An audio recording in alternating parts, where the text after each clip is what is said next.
નમસ્કાર. ભાજપ એમએલએ ભડકી ગયા. સુરતમાં ધારાસભ્ય કુમાર કાનાણી લોક મુદ્દાઓને લઈને અવારનવાર અવાજ ઉઠાવતા રહે છે. લોકોની સમસ્યાને લઈને તેઓ પત્ર લખીને જે તે વિભાગને મંત્રીઓને પણ રજૂઆત કરતા હોય છે. ત્યારે હવે ધારાસભ્ય કિશોર કુમાર કાનાણીએ કલેક્ટરને પત્ર લખી આવકના દાખલા માટે યોગ્ય વ્યવસ્થા કરવાની માંગ પણ કરી છે.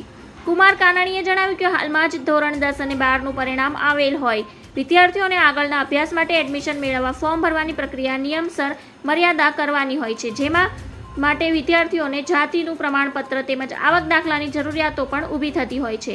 પરંતુ હાલમાં સેક્ટરો પર ખૂબ મોટી સંખ્યામાં લોકો રાત્રે 2 વાગ્યાથી દાખલા કઢાવવા માટે લાંબી લાઈનોમાં ઊભા રહે છે.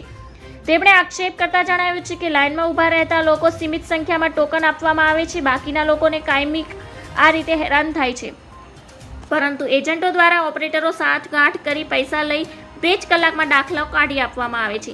કુમાર કાનાણીએ કહ્યું કે દર વર્ષે ધોરણ 10-12નું પરિણામ આવ્યા પછી આવી પરિસ્થિતિ ઊભી થાય છે, જેનો બોધપાઠ લઈ ધોરણ 10-12નું પરિણામ જાહેર થયા પહેલા વિદ્યાર્થીઓને સમયસર દાખલાઓ મળી રહે તેના માટે તંત્ર દ્વારા અગાઉથી વૈકલ્પિક વ્યવસ્થા કરવી જોઈએ તેવી માંગ પણ કરી છે. ધન્યવાદ.